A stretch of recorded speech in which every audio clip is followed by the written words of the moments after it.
కానీ అలా రేవంత్ రెడ్డి గారు రాజ్యాంగంలో 3వ షెడ్యూల్ ప్రకారం నేను భయము, పక్షపాతము, అదేవిధంగా రాగద్వేషాలకు అతీతంగా రాజ్యాంగబద్ధంగా నేను పాలన చేస్తానని చెప్పి ఆనాడు డిసెంబర్ 6వ తారీఖు నాడు ఎల్బీ స్టేడియంలో వేలాది మంది ప్రజల సాక్షిగా తెలంగాణ ప్రజలు చూస్తుండగా రాజ్యాంగం మీద చేతి పెట్టి ప్రమాణం చేసిండు రేవంత్ రెడ్డి. షెడ్యూల్ 3 రాజ్యాంగంలో ఉన్నది. ఆ షెడ్యూల్లో మళ్లీ చెప్తున్నా, భయము, పక్షపాతం లేకుండా రాగద్వేషాలకు అతీతంగా నేను పాలన చేస్తాను అన్నాడు. కానీ ఇలా ముఖ్యమంత్రి గారు చేస్తుందండి అనురాగం అంతా ఆయన బంధువుల మీద చూపిస్తున్నాడు. రాగద్వేషాలు అంటే అనురాగం అంతా కూడా ఆయన తమ్ముడు నిన్న బాహాటంగా నిన్న కాక మొన్న తిరుపతి రెడ్డి నా తమ్ముడు, ఆయన తిరుగుతాడు, ఓపెన్ తిరుగుతాడు, ఆయన తిరుగుతే తప్పే ఉన్నదని ఆయన సొంత తమ్ముడు రాజ్యాంగేతర కార్యక్రమాలు లగచెర్లలో రైతుల మీద దౌర్జన్యాలు చేస్తుంటూ కూడా ఎన్నికేసుకొస్తున్నాడు. అమెరికా పోయి వాళ్ళ బంధువులకు కంపెనీలలో పెట్టుబడులు పెట్టేటట్టుగా చూసిండు. ఇక్కడ వచ్చి అమృత్ రెండర్స్ లో మళ్ళా వాళ్ళ బంధువులకే ఇస్తున్నాడు. అంటే అదే విధంగా రాఘవ కన్స్ట్రక్షన్స్ ఆయన కేబినెట్ లో ఉండే పొంగులేటి శ్రీనివాసరెడ్డి కొడుకే రాఘవ కన్స్ట్రక్షన్స్ లో డైరెక్టర్, వాళ్ళ భార్య ఇంకొక డైరెక్టర్. మరి వాళ్ళ కంపెనీలకే మళ్ళీ కొడంగల్ నారాయణపేట లిఫ్ట్ ఇరిగేషన్ టెండర్లు ఇచ్చిండు. మరి ఇక్కడ రాజ్యాంగంలో ఏం చెప్పినావు డిసెంబర్ 6వ తారీఖు నాడు రేవంత్ రెడ్డి గారు, రాగద్వేషాలకు అతీతంగా ఇలాంటి మరి పక్షపాతం లేకుండా భయం లేకుండా నేను పాలన చేస్తానని రాజ్యాంగం మీద చేయబెట్టి చేసినావు. మరి అలా ఏం చేస్తున్నావు? అదే విధంగా ద్వేషము, గత ప్రభుత్వం చేసిన మంచి కార్యక్రమాలను ముందరికి తీసుకుపోవాల్సిన ముఖ్యమంత్రి ఇలా గత ప్రభుత్వం 55 కోట్ల రూపాయలు పెట్టి ఒక మొబిలిటీ వ్యాలీ సృష్టించాలని చెప్పేసి ప్లాన్ వేస్తే ఆ 55 కోట్లు ఇవాళ వేస్ట్ అయ్యేటట్టుగా చూసిన ముఖ్యమంత్రి రేవంత్ రెడ్డి. అందుకొరకే నువ్వు 316 బిఎన్ఎస్ ప్రకారం నేరస్తుడైతారు మీరు రేవంత్ రెడ్డి గారు.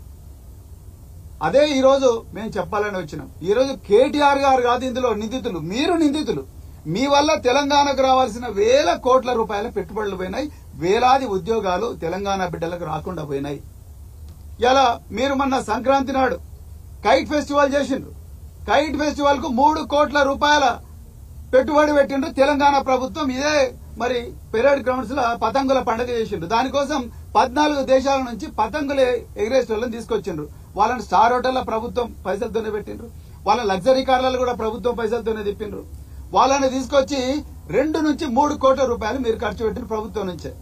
అదేవిధంగా మీ ప్రజాపాలన వారోత్సవాల్లో పోయిన డిసెంబర్ లో ఎయిర్ షో పెట్టిండ్రు, దానికి కూడా కోట్ల రూపాయలు మీరు ఖర్చు పెట్టిన విమానాలను తిప్పిండ్రు. అదేవిధంగా ఆర్టిఫిషియల్ ఇంటెలిజెన్స్ సమ్మిట్ అని చెప్పేసి మీరు శ్రీధర్ బాబు ఇదే హైదరాబాద్ నగరంలో పెద్ద సమ్మిట్ ప్రభుత్వ ఖర్చుతో పెట్టిండ్రు. మరి మీరు పెడితేనేమో ఇది టూరిజం ప్రమోషన్ అవుతుంది, మీరు పెడితేనేమో ఎకానమీ ప్రమోషన్ అవుతుంది. మరి కేటీఆర్ గారు ఫార్ములా రేస్ పెడితే అదెట్లా దేశద్రోహం అవుతుంది, అదెట్లా నష్టం అవుతుంది, అదెట్లా కరప్షన్ అవుతుంది? రేవంత్ రెడ్డి గారు మీరు చెప్పాలి. మీరు అవన్నీ ఆలోచించకుండా మీరు ఆ పాలసీ కొంచెం ఇటు అటు అయి ఉంటే మీరు దాన్ని ఇంప్రూవ్ చేయాలి, ఒక కమిటీ వేయాలి, అసెంబ్లీలో చర్చ జరపాలి, నిపుణులతో చర్చ జరపాలి, న్యాయ నిపుణులతోని లేకపోతే ఆ ఫీల్డ్ లో ఉండే నిపుణులతో చర్చ జరపాలి. ఈ పెట్టుబడి మన రాష్ట్రానికి పోకుండా మన రాష్ట్రానికి వచ్చేటట్టుగా ఏ విధంగా చూడాలి. కానీ మీరు చేసింది ఏంది? ఎవరిని అడగకుండా ఆ అగ్రిమెంట్ కు విరుద్ధంగా మీరు క్యాన్సిల్ చేసిన వల్లనే మన 55 కోట్ల రూపాయలు అక్కడ ఇచ్చినాయి. ఇలా మన తెలంగాణకు నష్టం వచ్చింది. ఎవరికి లాభం వచ్చింది? ఉత్తరప్రదేశ్ వాళ్ళు తీసుకుంటున్నారు, గుజరాత్ వాళ్ళు తీసుకుంటున్నారు, కర్ణాటక వాళ్ళు తీసుకుంటున్నారు, తమిళనాడు వాళ్ళు తీసుకుంటున్నారు. మన తెలంగాణ నోట్ల మట్టి కొట్టిండ్రు, మీ వల్ల మట్టి పడ్డది. సో అందుకొరకు మేము ఈ రోజు మరి పోలీస్ అధికారులను ఏం కోరుతున్నామంటే ఇక్కడ కేసు కేటీఆర్ గారి మీద కాదు, అరవింద్ కుమార్ గారి మీద కాదు, ఆ బిఎల్ఎన్ రెడ్డి మీద కాదు, రేవంత్ రెడ్డి మీదనే పెట్టాలి. ఎందుకంటే ఆయన చేతికి తాళాలు ఇచ్చిండ్రు తెలంగాణ ప్రజలు.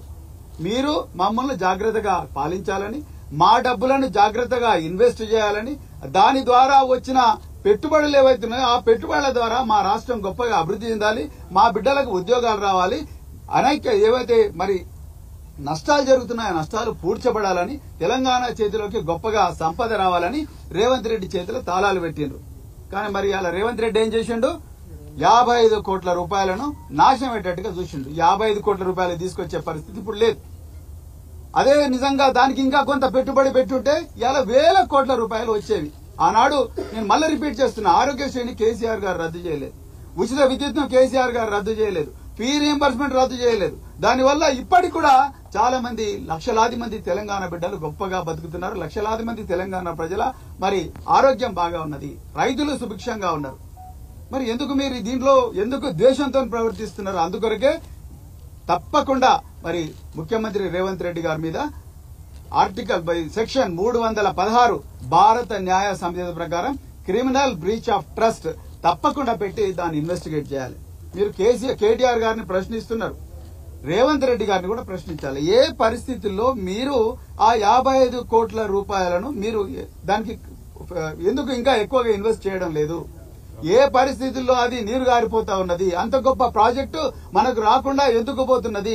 తెలంగాణ ప్రజల మీద మరి ఎందుకు అన్యాయం జరుగుతున్నదని రేవంత్ రెడ్డి గారిని కూడా మనం ప్రశ్నించాల్సిన అవసరం ఉన్నది. అందుకొరకే పోలీసు వాళ్ళను నేను చట్టబద్దంగా అపాయింట్మెంట్ తీసుకొని వచ్చినాం.